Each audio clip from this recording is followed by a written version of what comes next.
Cascade Township is building on two fronts at once. There's housing, big lots, custom builders, and almost nothing cheap. And there's the airport, which is the largest construction site in the township by a wide margin. And the rules for what gets built here are on the ballot next month. Start with the geography, because it explains the building. Cascade sits about 15 minutes southeast of downtown Grand Rapids, wrapped around the Thornapple River and Gerald R. Ford International Airport. Land, highway access, and the Forest Hills District. That's the builder's pitch here. Here's the number builder's price against. The typical Cascade home is valued around $520,000, against a Kent County median of $335,000. New construction sits well above that. Listings in the township this summer have run from about $1.15 million to $2.15 million. Across the wider Cascade area, listing data shows about a dozen builders working across dozens of communities, with new homes advertised from around $350,000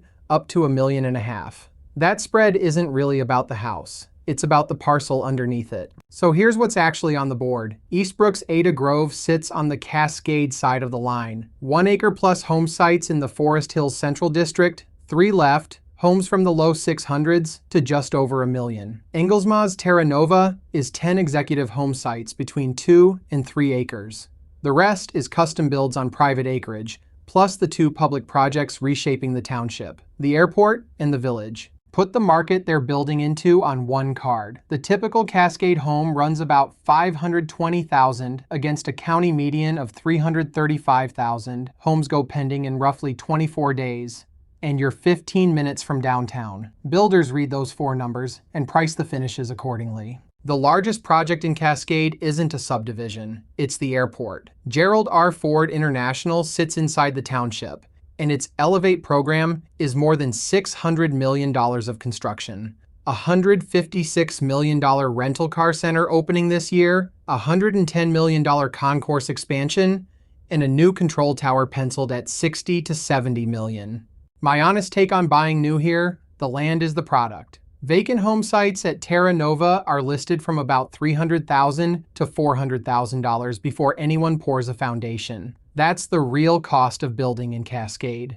Now put Cascade next to the region's other build-heavy towns. Byron Center, Caledonia, and Hudsonville are all adding new construction at volume, and all 3 sit below Cascade on typical home value. Often the same builders, very different dirt. Here's the current development story, and it decides what gets built next. The township adopted a new zoning ordinance in February.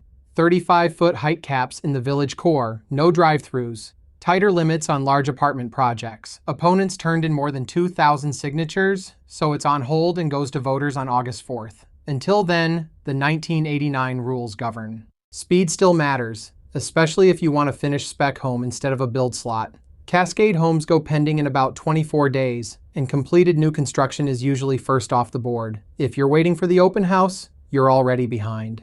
Before you sign a builder contract here, run this list. Verify the lot. Wetlands, well, septic versus sewer. Ask directly about PFAS. The township has flagged 4 active sites and well contamination in newer subdivisions. Confirm the Forest Hills boundary, price site works separately from the house, and know where the zoning vote lands before you count on density. So do it in this order. Diligence on the dirt, then the builder, then the floor plan. Buyers who fall for a plan first end up forcing it onto a parcel that fights them. And in Cascade, the parcel always wins. Between the acreage communities, the custom builds, $600 million of airport work, and a vote that resets the rulebook, Cascade is building more than it looks like from the road. If a new build here is your move, let's map the lots that are actually left.